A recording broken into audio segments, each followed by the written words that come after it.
Hello dear students, मैं हूं मिथिलेश कुमार और आप सभी लोगों का स्वागत करता हूं उदित फार्मेसी के ऑनलाइन लर्निंग प्लेटफॉर्म पर। तो कैसे हैं आप सभी लोग? आशा करता हूं अच्छे होंगे, स्वस्थ होंगे और मस्त होंगे। आज के इस लाइव क्लास में हम लोग pharmacotherapeutics chapter number 3A endocrine system से रिलेटेड डिसऑर्डर, जो कि आपके सिलेबस में है, डायबिटीज़ और थायराइड डिसऑर्डर। डायबिटीज़ एक पढ़ना है और दूसरा थायराइड डिसऑर्डर पढ़ना है। एंड थायराइड डिसऑर्डर में भी क्या, एक है हाइपोथायराइडिज्म और एक है हाइपरथायराइडिज्म। हाइपोथायराइडिज्म में जो थायराइड हार्मोन्स हैं वो बिल्कुल कम सिक्रीट होता है और हाइपरथायराइडिज्म में थायराइड हार्मोन्स बहुत ज़्यादा बनने लग जाते हैं। ठीक है, तो ये दोनों अपने आप में एक अलग डिजीज़ है लेकिन रिलेटेड है थायराइड ग्लैंड से, तो इसीलिए थायराइड डिसऑर्डर दे दिया गया। एंड डायबिटीज़, ये दोनों अपने आप में बहुत इंपॉर्टेंट टॉपिक है।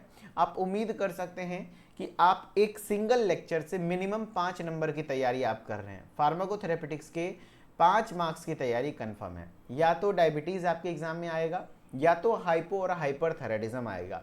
अभी मैं बता दे रहा हूं कि 100% आएगा इसमें से कोई ना कोई एक, और एक आधो को एमसीक्यू एग्जाम में देखने को मिलेगा तो मिलेगा, है ना। यानी आप मान सकते हैं कि 5 से 7 नंबर की तैयारी एक सिंगल लेक्चर से है। तो अगले 45 मिनट अगर आप ध्यान से सुनते हैं तो आपको सारी चीज़ें क्लियर हो जाएगी। ठीक है, चलिए तो सबसे पहले हम लोग डायबिटीज़ की बात करते हैं। अच्छा, डायबिटीज़ में होता क्या है?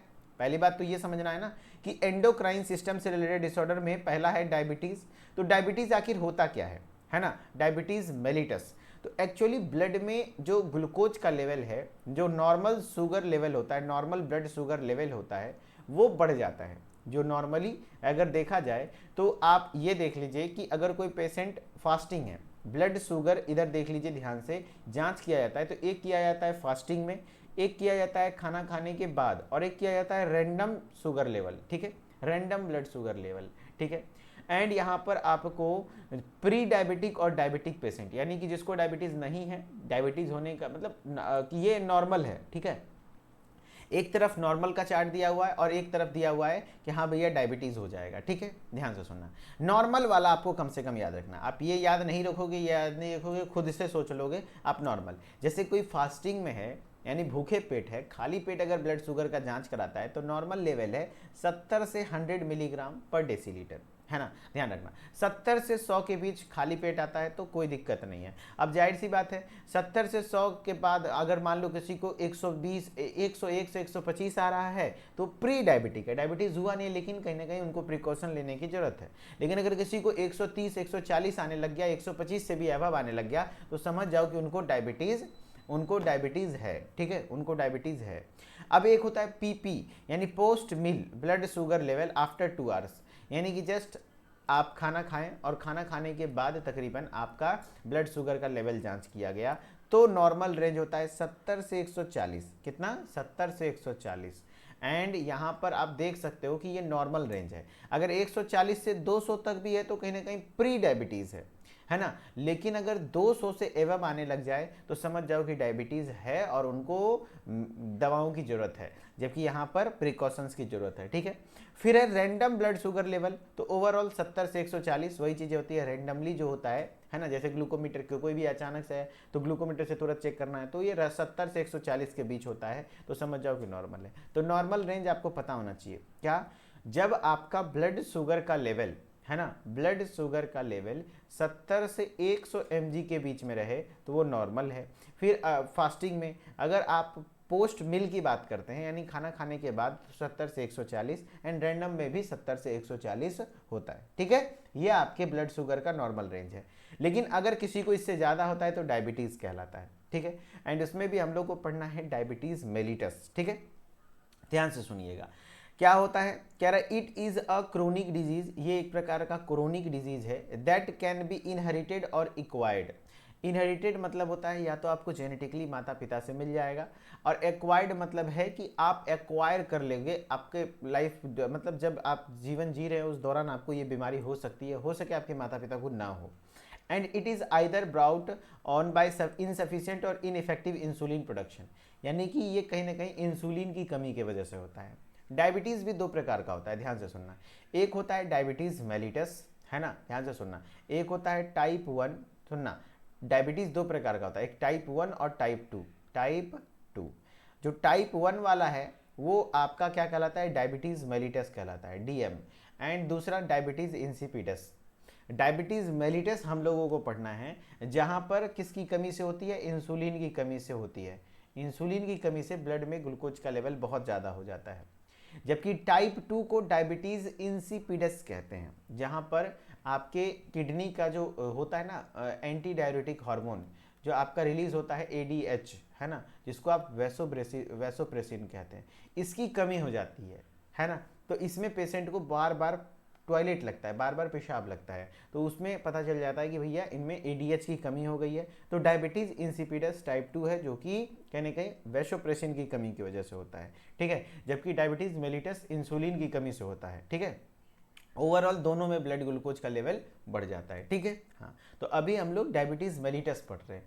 डायबिटीज़ मेलिटस या तो इनहेरिटेड होता है, यानी कि माता पिता से मिल जाएगा, या तो एक्वायर्ड होता है। एक्वायर्ड मतलब अगर आपके माता पिता को नहीं है, फिर भी आप अपने जीवन के दौरान आपके जीवन शैली के कारण आपको हो सकता है, ठीक है।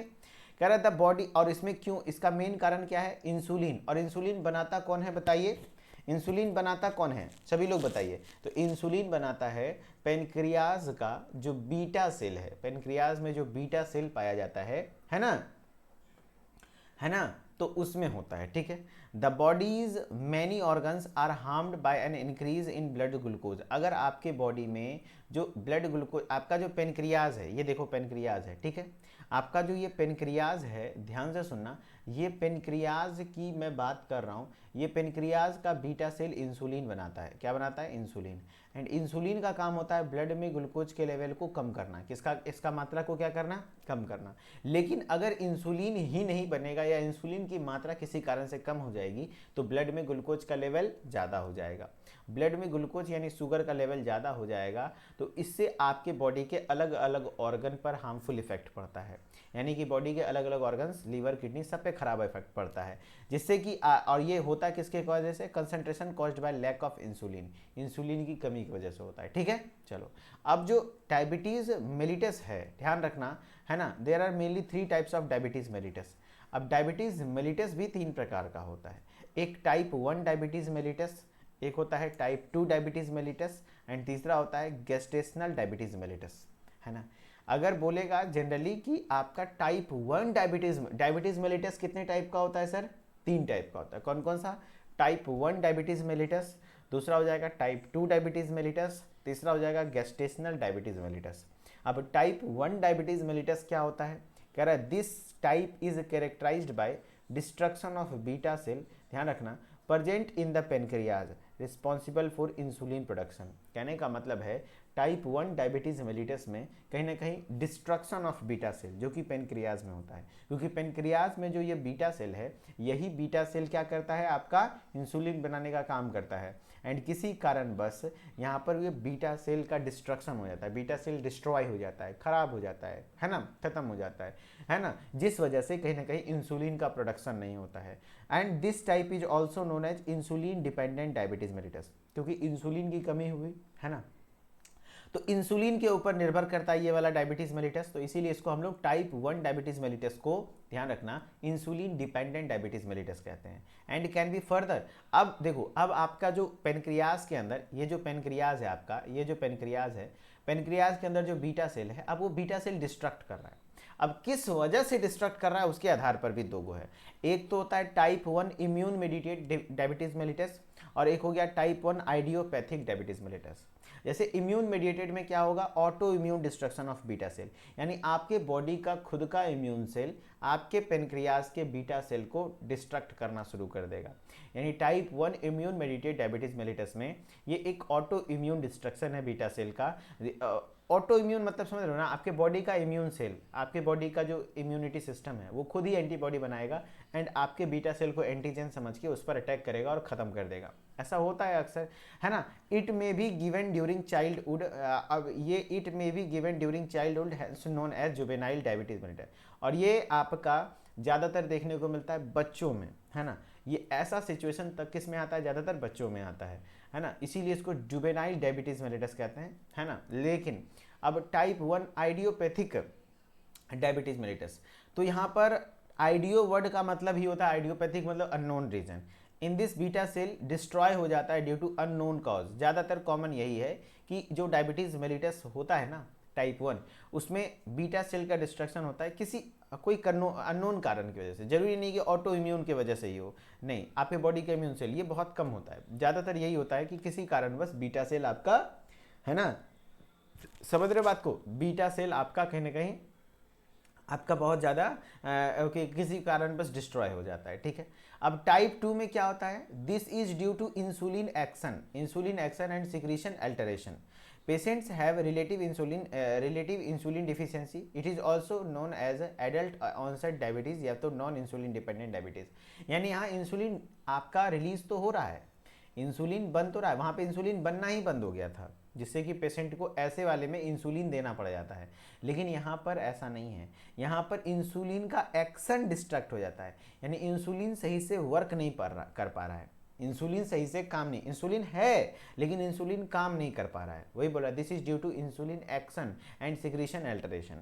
पेशेंट्स हैव रिलेटिव, थोड़ा बहुत इंसुलिन की कमी भी होती है, एंड इसको, ये ज़्यादातर एडल्ट में होता है, इसी के लिए इसको हम लोग नॉन इंसुलिन डिपेंडेंट डायबिटीज़ कहते हैं, ठीक है। हाँ, उसके बाद गेस्टेशनल डायबिटीज़ मेलिटस भी होता है। गेस्टेशनल मतलब क्या होता है, ध्यान से सुनिएगा, जब माँ गर्भवती होती है ना, और 9 महीने का पीरियड होता है, तो उस 9 महीने का पीरियड गेस्टेशनल पीरियड कहलाता है। तो आपको समझ में आ गया होगा कि ये खास करके प्रेगनेंसी में होता है। तो प्रेगनेंसी में जनरली ऐसा होता है कि जब कोई महिला प्रेग्नेंट होती हैं तो उसमें ब्लड का ग्लूकोज का लेवल अचानक से खुद धीरे धीरे बढ़ जाता है, एंड ज़्यादा तौर पर आमतौर पर यही होता है कि माँ का जो फिर बॉडी में खुद ब खुद ही, ये जब प्रेगनेंसी खत्म हुई, बच्चा डिलीवर हो गया, धीरे धीरे नॉर्मल हो जाता है। तो गेस्टेशनल डायबिटीज मेलिटस क्या होता है, this occurs only during pregnancy. ये सिर्फ कब होता है, प्रेगनेंसी के दौरान होता है, इसीलिए तो गेस्टेशनल पीरियड के दौरान हुआ, है ना, है, and may be resolve itself after completion of pregnancy. Pregnancy complete होने के बाद खुद ब खुद रिजॉल्व हो जाता है। ये देखिए, माँ में क्या कहते हैं, कहीं ना कहीं ये चीज़ें हो जाती हैं जो कि आपको देखने को मिलता है गेस्टेशनल डायबिटिक मदर में, ठीक है। गेस्टेशनल डायबिटीज मेलिटस हो गया, ओके। अब बात करते हैं ईटियोलॉजी, किसका कौन सा कारण है। जैसे टाइप 1 डायबिटीज मेलिटस, जिसको हम लोग इंसुलिन डिपेंडेंट कह रहे थे। टाइप 2 डायबिटीज मेलिटस, इसको इंसुलिन इंडिपेंडेंट या तो इंसुलिन नॉट डिपेंडेंट, इंसुलिन पर डिपेंडेंट नहीं था, और एक था गेस्टेशनल। 3 टाइप था डायबिटीज मेलिटस का। अब टाइप 1 में क्या था, या तो ये बीटा सेल क्या हो जा रहा था, बीटा सेल का डिस्ट्रक्शन हो रहा था टाइप 1 में, इंसुलिन बन ही नहीं रहा था, तो बीटा सेल का destruction caused due to autoimmune disorder, या तो ऑटो इम्यून की वजह से हो रहा है या तो बॉडी की किसी अननोन वजह से हो रहा है। Insulin producing cells are destroyed, insulin का जो प्रोडक्शन वाला सेल है वो डिस्ट्रॉय हो जा रहा है, जिससे कि ग्लूकोज बॉडी में बहुत ज़्यादा बिल्ड हो रहा है ना, and it can cause due to virus attack, या तो वायरस अटैक हो सकता है या तो ऑटो इम्यून डिसऑर्डर, मतलब किसी कारण से आप में वायरस अटैक हुआ और आपका बॉडी इंसुलिन को ही जो बीटा सेल है उसी को पकड़ के चूड़ दिया, खेल खत्म हो गया। टाइप 2 डायबिटीज मेलिटस क्या होता है, it occurs when insulin does not function properly. ये तब होता है जब आपके बॉडी में इंसुलिन सही से काम नहीं कर रहा है, समझ रहे बात को। हाँ, body develop insulin resistance, body में इंसुलिन को लेकर के रेजिस्टेंस आ गया है, यानी कि इंसुलिन मतलब प्रॉपरली आपके बॉडी के रिसेप्टर से बाइंड करके काम कर ही नहीं पा रहा, इंसुलिन है लेकिन काम नहीं कर पा रहा। Sometimes pancreas is not fulfilling demand of insulin, कई बार हो जाता है कि पेनक्रियाज उतना इंसुलिन नहीं बना पा रहा है, वो भी कारण है। तो इसको आपका कह सकते हैं टाइप 2 डायबिटीज मेलिटस का कारण है। Gestational diabetes, certain hormones release from placenta, जो प्लेसेंटा होता है माँ का, जो ये प्लेसेंटा देखो, प्लेसेंटा क्या कहलाता है, जो माँ के अंदर ये वाला जो एक थैली डेवलप हुआ ना जिसके अंदर बच्चा है, उस थैली को प्लेसेंटा कहते हैं। ये जो थैली है इसको प्लेसेंटा कहते हैं, है ना। हाँ, तो ये प्लेसेंटा डेवलप होने, क्योंकि बच्चा जन्म लेने के बाद ये प्लेसेंटा बाहर निकल जाता है, ठीक है। तो ये जो प्लेसेंटा है वो आपका कुछ हार्मोन रिलीज करता है ड्यूरिंग द प्रेगनेंसी, जिससे कि आपका बॉडी में कहीं ना कहीं इंसुलिन रेजिस्टेंस हो जाता है। ऐसा नहीं कि इंसुलिन बनना बंद हो गया, बॉडी इंसुलिन रेजिस्टेंस हो जाता है, इंसुलिन सही से काम नहीं कर पाता, इंसुलिन सही से काम नहीं कर पाता है, बस सिंपल सा है, ठीक है। हाँ, फिर उसके बाद क्लिनिकल मैनिफेस्टेशन में आप देख लो सिम्टम क्या क्या आते हैं डायबिटीज मेलिटस के, है ना, ध्यान रखना। 3 P's are main symptom, 3 P's बहुत ज़्यादा सिम्टम है। एक है पॉलीडिप्सिया, पॉलीडिप्सिया मतलब बहुत ज़्यादा प्यास लगेगा, है ना, ऑलवेज थ्रस्टी फील होगा। बहुत ज़्यादा प्यास लगेगा। एंड पॉलीफेजिया, पॉलीफेजिया का मतलब होता है ऑलवेज हंग्री, बहुत ज़्यादा भूख लगेगा। एंड पॉलीयूरिया यानी कि पेशाब बहुत ज़्यादा लगेगा, बार बार पेशाब जाने का मन करेगा। तो 3P क्या क्या बताओ, है ना, है ना, बताओ क्या क्या, पॉलीडिप्सिया, पॉलीफेजिया, पॉलीयूरिया, है ना, क्या क्या बताओ, सब लोग बताओ, है ना, क्या क्या होगा, तीन चीजें, पॉलीडिप्सिया, पॉलीडिप्सिया का मतलब क्या होता है, पॉलीडिप्सिया का मतलब होता है कि ऑलवेज थ्रस्टी फील होना, प्यासा फील होना। पॉलीफेजिया का मतलब क्या होता है, तो ऑलवेज हंगरी फील होना। एंड पॉलीयूरिया यानी कि पेशाब ज़्यादा लगना, ठीक है ना। और ketoacidosis and presence of ketones in urine, urine में कीटोन बॉडीज वगैरह आने लग जाते हैं। Presence of glucose in urine, हाँ यूरिन में ग्लूकोज आने लग जाता है। अक्सर देखिएगा कि डायबिटिक पेशेंट के यूरिन जहाँ पे करता है वो बहुत ज़्यादा डायबिटिक होता है, वो जहाँ पेशाब करेगा वहाँ चींटी वगैरह लगने लगता है, कारण क्योंकि उसमें ग्लूकोज आने लग जाता है, ठीक है। अच्छा आप लोग बताएं, यूरिन के द्वारा अगर ग्लूकोज आता है तो उस कंडीशन को क्या कहते हैं, तो ग्लाइकोसूरिया कहते हैं। क्या कहेंगे उस कंडीशन को, ग्लाइको, है ना, ग्लाइकोसूरिया कहेंगे। हम लोग जब पढ़ रहे थे अपने टाइम पर ना, तो हमारे क्लास में एक बच्चा था, उससे पूछा, सर से पूछा कि सर जब यूरिन से ग्लूकोज आता है तो कुछ फील होता है क्या? हमारे सर बताए ना कि हाँ ऐसा लगता है ना, ग्लूकोज निकल रहा है। हंसी आता है। वो लड़का पूछा कि सर ग्लूकोज निकलता है तो पता चल जाता होगा ना, थोड़ा फील आ जाता होगा। हम बोले यार मास्टर साहब बोले कि यार बेटा वो यूरिन कर रहा है, यूरिनेट कर रहा है, बहुत गंदे गंदे विचार आते हैं तुम्हारे मन में।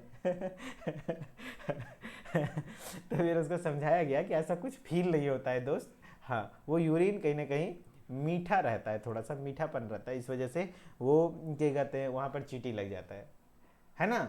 हाँ ठीक है। And unexplained loss of weight, बहुत बॉडी वेट लॉस करने लग जाता है। फटीगनेस एंड हेडेक, फटीगनेस मतलब क्या होता है, थकावट होगा और सर में दर्द रहेगा। ब्लड विजन, देखने में समस्या आएगी। फ्रीक्वेंट इन्फेक्शंस, लगातार आपको इन्फेक्शन वगैरह होंगे। वही चीज़ें यहाँ लिखा हुआ है, always Hungary, always thirsty, weakness जैसा रहेगा, है ना, वेट लॉस होने लग जाएगा। तो ये सब तो आप भी समझ पा रहे होंगे, है ना, ठीक है। हाँ चलो, अब है फार्माकोलॉजिकल मैनेजमेंट। फार्माकोलॉजिकल मैनेजमेंट मतलब कौन सा दवा वगैरह क्या चलता है, तो बहुत ज़्यादा इंपॉर्टेंट है। इंसुलिन आप लोग को पता होगा, एंड पूछा भी जाता है जो आपका इंसुलिन है, एक्सोजीनस इंसुलिन, एक्सोजीनस इंसुलिन यानी इंसुलिन जो है आप लेते हो इंजेक्शन के माध्यम से। तो जो आप इंसुलिन ले रहे हैं, ये इंसुलिन जो लगाते हैं यहाँ पर लगाते हैं, ये नाभि से 2 उंगली हट करके इस तरीके से मोड़ करके लगाया जाता है। तो बताइए ये इंसुलिन जो होता है वो आपका क्या कहते हैं, जो कहने का मतलब मेरा ये है कि इंसुलिन किस रूट से दी जाती है। इंसुलिन से ये सवाल बनता है, कोलोजी या थेरेप्टिक्स में आपको देखने को मिलेगा, इंसुलिन किस रूट से दी जाती है बताओ, तो सब क्यूटेनियस रूट से, SC सब क्यूटेनियस रूट से, है ना, दी जाती है, ध्यान रखना। तो this can be given through injection, injection के माध्यम से दिया जाता है, इनहेलेशनल के माध्यम से, या तो इंसुलिन पंप आता है, इंसुलिन पंप के माध्यम से दिया जाता है, जैसे कि आइसोफेन, इंसुलिन एनालॉग वगैरह आता है वो दिया जाता है। There are also certain drugs that overcome insulin resistance, अगर किसी को इंसुलिन, देखो एक था कि इंसुलिन कमी हो रही थी तो उसमें एक्सोजिनस इंसुलिन चलेगा, इंसुलिन एनालॉग या तो आइसोफेन वगैरह चलेगा। लेकिन एक होता है जिसमें कि इंसुलिन बॉडी रेजिस्ट कर जा रहा था, यानी इंसुलिन तो है लेकिन सही से काम नहीं कर पा रहा, तो उस चीज़ को ओवरकम करने के लिए बाइगुआनाइड्स टाइप की क्लास की दवा चलती है जिसका नाम है मेटफॉर्मिन। आप लोग सुने होंगे, काफ़ी पॉपुलर है, पूछा भी जाता है metformin is used in, objective पूछा जाएगा तो मेटफॉर्मिन किस में इस्तेमाल होता है बताओ, बताइए, है ना, मेटफॉर्मिन, सब लोग बताइए। तो मेटफॉर्मिन इंसुलिन रेजिस्टेंस को ओवरकम करता है एंड ये डायबिटीज़ में दी जाती है, ठीक है, शुगर के पेशेंट में, है ना। मेग्लेटेनाइड जैसे कि आपका नेटेग्लाइनाइड वगैरह भी दिया जाता है। Generally non insulin diabetes should be managed by dietary therapy, जो नॉन इंसुलिन डायबिटीज़ होते हैं वो डाइटरी थेरेपी, थोड़ा फाइब्रस फूड खाया जाता है और फिजिकल एक्टिविटी को इंक्रीज कर दिया जाता है, ठीक है। नॉन फार्माकोलॉजिकल मैनेजमेंट में क्या कह रहा है, फोकस ऑन डाइट, डाइट पर खाना पीना पे फोकस करो और कम से कम मीठा लो, है ना, चीनी वगैरह कम खाया जाता है। रेस्ट्रिक्ट कोलेस्ट्रॉल कंजप्शन, कोलेस्ट्रॉल वगैरह तेल घी मक्खन वगैरह चीज़ें एकदम कम से कम खाओ। अवॉइड एक्सेस साल्ट इंटेक, नमक भी कम से कम खाओ। वेट पर कंट्रोल करो, है ना। And plan meal such that they are evenly disturbed throughout the day, कहने का मतलब है कि मील को प्लान करिए ताकि पूरी तरीके से पूरे बॉडी में मतलब थोड़ा थोड़ा सब समय समय से खाइए। And regular physical activity, exercises वगैरह जरूर करें, ठीक है ना, है ना। चलो ये आपका डायबिटीज़ हो गया, ठीक है। डायबिटीज़ अगर एग्जाम में आएगा तो डायबिटीज़ मेलिटस ज़्यादातर आता है, तो इसको अच्छे से लिखना। कह रहा है which of the following is an main hormone involve in regulation of blood sugar level, इसमें से कौन सा हार्मोन है जो ब्लड शुगर लेवल को रेगुलेट करने में मेनली रिस्पॉन्स प्ले करता है, रिस्पॉन्सिबल है तो ग्लूकागोन और इंसुलिन दोनों, लेकिन मेनली कौन सा है, तो आंसर हो जाएगा इंसुलिन। और इंसुलिन का काम क्या होता है बताओ, इंसुलिन का काम होता है ब्लड में ग्लूकोज के लेवल को कम करना। क्या होता है, ब्लड में ग्लूकोज के लेवल को कम करना होता है, ठीक है, ओके डन, वेरी गुड। कह रहा है which of the following is characteristic of type 1 diabetes, type 1 diabetes mellitus, type 1 diabetes mellitus हो जाएगा यहाँ। टाइप 1 डायबिटीज मेलिटस में क्या होता है बताओ, तो insulin resistance type 2 diabetes mellitus में हो रहा था। Insulin deficiency due to autoimmune destruction of beta cell, हाँ इंसुलिन की कमी हो जा रही थी, है ना, हाँ वेरी गुड। उसके बाद क्या है, what is the normal range of for fasting blood glucose level in healthy individual, तो नॉर्मल फास्टिंग के लिए तो 70 से 100 के बीच में होना चाहिए, तो 100 से 125 नहीं, 70 से 99 नहीं, 70 से, हाँ 70 से 100 तो ये चल सकता है, 70 से 99 मिलीग्राम पर डेसीलीटर हो सकता है, ठीक है, हाँ। इस तरीके से आपका हो जाता है क्या, डायबिटीज़ कंप्लीट। ऑब्जेक्टिव मेटफॉर्मिन से काफ़ी बार देखने को मिला है, ठीक है, तो ध्यान रखना मेटफॉर्मिन का इस्तेमाल जो होता है वो डायबिटीज़ में होता है। अब हम लोग हाइपोथायराइडिज्म एंड हाइपरथायराइडिज्म पढ़ते हैं, लेकिन उससे पहले आपको थायराइड हार्मोन्स पढ़ना होगा, है ना। हाइपोथायराइडिज्म और हाइपरथायराइडिज्म पढ़ने से पहले थायराइड हार्मोन्स पढ़ना होगा, ठीक है। ये थायराइड हार्मोन कहाँ से रिलीज होता है, क्या क्या होता है नहीं होता है, तो आपके बॉडी में गर्दन के पास सबसे बड़ी एंडोक्राइन ग्लैंड होती है जिसका नाम होता है थायराइड ग्लैंड। सबसे बड़ी एंडोक्राइन ग्लैंड होती है जिसका नाम क्या होता है, एंडोक्राइन ग्लैंड होता है। एंड वो कौन कौन से हार्मोन को रिलीज करता है दोस्त, 3 हार्मोन बनाता है। T3 जिसको हम लोग ट्राई आयोडोथायरोनिन कह सकते हैं, क्या कहते थे, ट्राई आयोडोथायरोनिन। एंड एक होता है T4 जिसको आप टेट्रा आयोडोथायरोनिन या तो थायरोक्सिन, इसको आप थायरोक्सिन भी कह देते हो, थायरोक्सिन। एंड एक हो जाता है कैल्सीटोनिन, T3 T4 और कैल्सीटोनिन। थायराइड ग्लैंड 3 को रिलीज करता है, क्या क्या, T3 T4 कैल्सीटोनिन, क्या क्या बताओ, T3 T4 कैल्सीटोनिन, ठीक है। देखो आपके बॉडी में जो थायराइड ग्लैंड है वो क्या क्या रिलीज कर रहा है, T3 रिलीज कर रहा है, T4 रिलीज कर रहा है, कैल्सीटोनिन रिलीज कर रहा है, ठीक है, हाँ। अब बात करते हैं कि जब आपके बॉडी में ये थायराइड ग्लैंड, ध्यान से सुनना, ये थायराइड ग्लैंड अगर T3 T4 का मात्रा, अभी कैल्सीटोनिन की मैं बात नहीं कर रहा हूँ, खास करके T3 और T4 T3 T4 अगर मात्रा कम बनने लगेगा, है ना, जितना रिक्वायरमेंट है उससे कम बनेगा, तो वो क्या कहलाएगा, हाइपोथायराइडिज्म। क्या कहलाएगा, हाइपोथायराइडिज्म। एंड एक हो जाता है क्या कि T3 T4 का लेवल बढ़ जाता है। थायराइड के जांच में 3 चीज़ देखा जाता है, T3 T4 और TSH, बताएंगे TSH का क्या रोल होता है। एंड T3 T4 का लेवल अगर बढ़ जाता है, T3 T4 का लेवल अगर बढ़ जाता है तो ये हाइपरथायराइडिज्म है। ये क्या है, हाइपरथायराइडिज्म। अच्छा एक बात बताना कि ये आपका जो थायराइड ग्लैंड है इसको भी स्टिमुलेशन की जरूरत होती है। एक्चुअली मैकेनिज्म क्या है ना, तो आपका जो हाइपोथैलेमस ग्लैंड है जो ब्रेन में प्रेजेंट होता है वो रिलीज करता है सबसे पहले थायराइड रिलीजिंग हार्मोन TRH, और ये आपके एंटीरियर पिट्यूटरी को स्टिमुलेट करता है कि भैया अब रिलीज करो TSH। फिर एंटीरियर पिट्यूटरी आपका TSH रिलीज करता है, thyroid stimulating hormone, and TSH फिर आपके थायराइड ग्लैंड को स्टिमुलेट करता है। तो अगर TSH का लेवल, है ना, TSH का लेवल बढ़ गया है तो समझ जाना कि हाइपोथायराइडिज्म हुआ है। अब ये कैसे हो गया सर, TSH तो बढ़ा है, तो TSH बढ़ा कब होता है, कब TSH बढ़ता है, TSH तब बढ़ जाएगा इसका लेवल जब T3 T4 बन ही नहीं पा रहा, तो ये अपना लेवल बढ़ाएगा ताकि जल्दी से थायराइड को स्टिमुलेट करे, है ना, हाँ। तो TSH का लेवल भी कई बार बढ़ जाता है, लोग कंफ्यूज भी होते हैं। TSH का लेवल अगर किसी का बढ़ा हुआ है तो वो कहीं ना कहीं समझ जाओ कि उसके बॉडी में थायराइड ग्लैंड की सही से काम नहीं कर रहा, है ना। TSH का लेवल नॉर्मल रहेगा तभी तब रहेगा जब T3 T4 नॉर्मल बन रहा है कि नहीं। अगर थायराइड ग्लैंड कम से कम बन रहा है तो T3 T4 कम से कम बन रहा है तो TSH का काम ही है कि उसको स्टिमुलेट करना, तो ये ज़्यादा अपना मात्रा कर लेगा, किसी तरह बने, है ना, हाँ। तो ध्यान रखना, फुल फॉर्म पूछा जाता है। TRH का फुल फॉर्म क्या होगा, थायराइड रिलीजिंग हार्मोन। TSH का फुल फॉर्म क्या होगा, thyroid stimulating hormone, T3 try iodothyronine hormone, T4 thyroxine hormone. ठीक है, ध्यान रखना सिंपल सा है, अगर कुछ समझ में नहीं आया तो इतना याद रखना कि हाइपोथायराइडिज्म में T3 और T4 है ना। हाँ बहुत बढ़िया, T3 और T4 क्या हो जाता है, कम हो जाता है, जबकि आपका हाइपरथायराइडिज्म में T3 T4 क्या हो जाता है, बढ़ जाता है, T3 T4 बढ़ जाता है। ओके चलो अब हम लोग स्टार्ट करते हैं हाइपोथायराइडिज्म।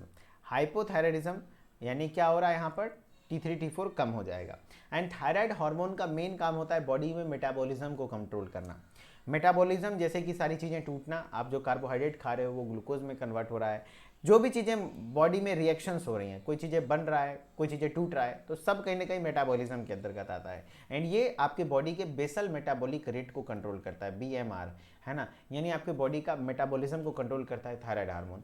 अगर आपका जाहिर सी बात है थायराइड का मात्रा कम हो जाएगा तो आपका बॉडी का मेटाबॉलिज्म स्लो हो जाएगा, है ना। कह रहा it is a condition, hypothyroidism में कंडीशन में क्या होता है, where the metabolism slows down, metabolism क्या हो जाती हैं, स्लो डाउन हो जाती हैं, यानी कि मेटाबॉलिज्म कम हो जाएगा, धीरा हो जाएगा। क्यों, क्योंकि यहाँ पर थायराइड का मात्रा कम हो रहा है, थायराइड हार्मोन्स का। हाँ मेटाबॉलिज्म स्लो डाउन होता है जिससे कि decreased thyroid hormone level in the blood, blood में आपका किसका, यहाँ पर थायराइड हार्मोन का मात्रा कम हो जाता है, डिक्रीज हो जाता है। When the thyroid does not generate and secrete adequate thyroid hormone it happens, कहने का मतलब है जब आपका थायराइड सही मात्रा में, एडिक्वेट मात्रा में थायराइड हार्मोन नहीं बना पाता है तो उस कंडीशन को आपका हाइपोथायराइडिज्म कहते हैं। The entire body is affected, ध्यान रखना पूरे बॉडी अफेक्ट होता है, स्लोइंग डाउन ऑफ मेटाबॉलिज्म, क्योंकि थायराइड हार्मोन का काम है बॉडी में मेटाबॉलिज्म को करवाना। लेकिन अगर वही थायराइड हार्मोन की कमी हो जाएगी तो कहीं ना कहीं आपका पूरे बॉडी का मेटाबॉलिज्म कहीं ना कहीं अफेक्टेड होगा। जैसे देख लो ये हेल्दी थायराइड इतना होता है, लेकिन अगर किसी को हाइपोथायराइडिज्म हुआ है, थायराइड हार्मोन कम बना है, तो किसी कारण बस क्या होता है कि थायराइड का मात्रा, थायराइड ग्लैंड बड़ा हो जाता है कि नहीं, क्योंकि चाहता है किसी तरह से हम ज़्यादा से ज़्यादा बनाएं, तो इस वजह से हाइपोथायराइडिज्म में ये चीज़ें देखने को मिलती है। अब इसका एक कारण क्या क्या हो सकता है, एक होता है प्राइमरी हाइपोथायराइडिज्म, एक होता है सेकेंडरी हाइपोथायराइडिज्म। प्राइमरी हाइपोथायराइडिज्म का एक कारण होता है ऑटो इम्यून डिसऑर्डर, यानी कि आपके बॉडी का खुद का इम्यून सेल कहीं ना कहीं थायराइड ग्लैंड के सेल पर, थायराइड ग्लैंड में ना थायराइड फॉलिकल्स पाया जाता है, थायराइड THYROID, थायराइड ग्लैंड के, है ना, थायराइड ग्लैंड जो होता है इस तरीके से, थायराइड ग्लैंड में आपका देखेंगे तो इसमें छोटे छोटे थायराइड फॉलिकल्स पाए जाते हैं। एंड यही थायराइड फॉलिकल हैं जो कि आपके T3 T4 बनाते हैं। तो ये थायराइड फॉलिकल को क्या करने लगता है, खुद का बॉडी का इम्यून सिस्टम, एक डिजीज़ होती है हाशीमोटोज थायरोइडाइटिस, या तो हाशीमोटोज डिजीज़ भी कह सकते हैं। इस वजह से क्या होगा कि आपके बॉडी का इम्यून सेल खुद ही थायराइड सेल को या थायराइड फॉलिकल को मारना शुरू कर देता है। इस वजह से हो सकता है, या तो रेडियो एक्टिव आयोडीन आप यूज़ कर रहे हैं उस वजह से हो सकता है, या तो थायरोडेक्टोमी, थायराइड की सर्जरी हो गई यानी थायराइड को काट के निकाल दिया गया उस वजह से हो सकता है, या तो एंटी थायराइड मेडिकेशन बहुत ज़्यादा यूज़ कर लिया आप, है ना, या तो डाइटरी आयोडीन डेफिशिएंसी, है ना, डाइटरी आयोडीन डेफिशिएंसी यानी कि डाइट में आपकी आयोडीन की कमी है, पता है ना, आयोडीन की कमी, क्योंकि आयोडीन बहुत ज़्यादा जरूरी होता है T3 और T4 में, क्योंकि इसमें ट्राई आयोडो टेट्रा आयोडो, यानी आपके थायराइड हार्मोन T3 और T4 बनने के लिए आयोडीन की भी रिक्वायरमेंट होती है। तो ये सब प्राइमरी कारण है, प्राइमरी हाइपोथायराइडिज्म। या तो ऑटो इम्यून, पूछा भी जाता है कि बताओ भैया हाशीमोटोज डिजीज में क्या होता है, तो ऑटो इम्यून डिसऑर्डर है जिससे कि थायराइड का जो सेल होता है आपके बॉडी का खुद का इम्यून सिस्टम उसको डिटेक्ट करके मारना शुरू कर देता है, जिसमें कि आपके जाहिर सी बात है थायराइड ग्लैंड मरने लगेगा, थायराइड सेल्स मरने लगेंगे, तो कहाँ से T3 T4 एडिक्वेट मात्रा में बनेगा, है ना। या तो आप आयोडीन का यूज़ कर रहे हैं रेडियो एक्टिव, या तो थायरोइडेक्टमी हो गई, थायरोइडेक्टमी मतलब होता है थायराइड ग्लैंड की को काट करके सर्जरी से निकाल दिया गया है, या तो एंटी थायराइड मेडिकेशन आप बहुत ज़्यादा यूज़ कर लिए, या तो आयोडीन की कमी है उस वजह से। अब सेकेंडरी हाइपोथायराइडिज्म क्या होता है, low level of TSH secretion, है ना, देख रहे हो, अगर आप TSH आपके बॉडी में एकदम कम बन रहा है तो उस कंडीशन में, है ना, due to pituitary gland dysfunction. अब मान लो एक कारण हो सकता है कि आपका TSH ही कम बन रहा है, TSH ही कम बन रहा है, समझ रहे बात को, अब पिट्यूटरी डिसफंक्शन हो गया, पिट्यूटरी में ही कोई गड़बड़ी आ गया, तो जाहिर सी बात है अगर पिट्यूटरी में खराबी हो गया तो आप TSH लो बनेगा, कम बनेगा, तो थायराइड ग्लैंड को स्टिमुलेट कौन करेगा, तो उस वजह से हो सकता है। सेलुलर एंजाइम्स वगैरह भी एक कारण हो सकता है, ठीक है। हाँ, अब हाइपोथायराइडिज्म के क्लिनिकल मैनिफेस्टेशन क्या हैं? हाइपोथायराइडिज्म अगर किसी को होता है तो उसके सिम्टम क्या क्या हैं? सबसे पहली बात है उसमें वेट गेन होगा, उसके बॉडी का वेट गेन होने लगेगा, क्योंकि बॉडी में जो मेटाबॉलिज्म होना है वो अफेक्टेड हो गया है, वो सही से चीज़ें टूट नहीं पा रही हैं, है ना, समझ रहे हो, बॉडी में वो ब्रेक डाउन नहीं हो पा रहा, तो उसका वेट सबसे पहली बात है ना, सबसे पहली बात है क्या, वेट गेन होने लगेगा, बॉडी का, शरीर का वजन बढ़ने लगेगा, हाइपोथायराइडिज्म में होता है। कॉन्स्टिपेशन की समस्या होगी, पेट क्लियर नहीं होगा, टायर्डनेस रहेगा, ऑलवेज आपको थकावट रहेगा, डिप्रेशन जैसा लगेगा, है ना, मन एकदम से मूर्छित रहेगा, numbness and tingling sensation in hand, हाथों वगैरह में, उंगली वगैरह में चुभन होने लग जाता है, feeling of pain all over the body, पूरे शरीर में आप दर्द महसूस करेंगे, high blood cholesterol level, blood में कोलेस्ट्रॉल का लेवल कहीं ना कहीं बढ़ा रहेगा, ड्राई स्किन, है ना, स्किन ड्राई रहेगा, heavy and frequent menstrual cycle, बहुत ज़्यादा मेंस्ट्रुअल साइकिल वगैरह हैवी और फ्रीक्वेंटली आएगा, है ना, changes in facial features, facial features यानी फेस वगैरह में भी चेंजेज होंगे, lowers voice and excessive forgetfulness, बहुत ज़्यादा चीज़ों को भूलने लगेगा, बहुत सारी चीज़ों को भूलने लगेगा, है ना, ये चीज़ें आपका इसका क्लिनिकल मैनिफेस्टेशन है। अब इसके नॉन फार्माकोलॉजिकल मैनेजमेंट में क्या है, तो पहले फार्माकोलॉजिकल मैनेजमेंट देखो, फार्माकोलॉजिकल मैनेजमेंट में लीवोथायरोक्सिन, है ना, एक दवा आती है, वो चलती है, क्या चलती है, लीवोथायरोक्सिन, क्योंकि बॉडी में थायराइड ग्लैंड का मात्रा, थायराइड हार्मोन का मात्रा कम हुआ है, तो it is the first drug of choice for hypothyroidism. पूछा जाता है हाइपोथायराइडिज्म के लिए ड्रग ऑफ चॉइस कौन सा है, बताओ कौन सा है, तो लीवोथायरोक्सिन है, कौन सा है, लीवोथायरोक्सिन है। Patients are recommended to take to leave क्या कहते हैं, levothyroxine on empty stomach 30 minutes before breakfast to avoid food absorption problem. कहने का पेशेंट को एडवाइस किया जाता है जो लीव थायरोक्सिन है यानी लीवोथायरोक्सिन है, आप कह सकते हैं यहाँ पे लीवोथायरोक्सिन, है ना, उसको लेना होता है खाली पेट खाने का ब्रेकफास्ट से 30 मिनट पहले, ताकि उसका एब्जॉर्प्शन में कोई दिक्कत ना आए, and serum TSH should be monitored upon starting levothyroxine medications, and जो ब्लड सीरम में TSH के लेवल को भी मेंटेन करता है एंड आपका प्रॉपर मैनेजमेंट करता है। स्टार्टिंग डोज है 1.6 kg पर, मतलब starting dose at maximum level is 1.6 gram per kg, sorry 1.6 gram per KG per day, यानी कि पर डे उसके पर वेट के हिसाब से होता है, तो 1.6 ग्राम चलता है ना, ध्यान रखना। तो ये आपको डोज वगैरह नहीं भी लिखोगे तो चलेगा, मेन ये हो जाता है कि फर्स्ट चॉइस ऑफ ड्रग क्या है, लीवोथायरोक्सिन है ना, हाँ ध्यान रखना।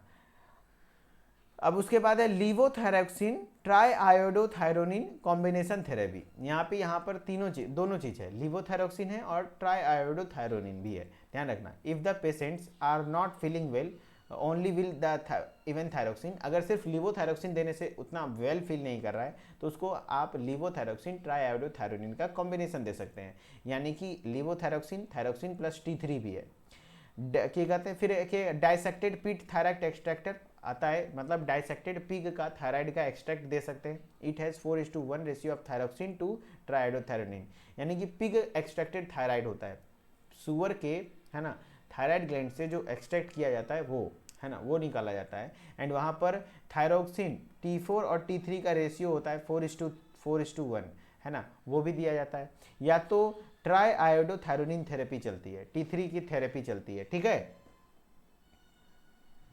हाँ थोड़ा शॉर्ट करके भी लिख सकते हैं, कोई दिक्कत वाली बात नहीं है।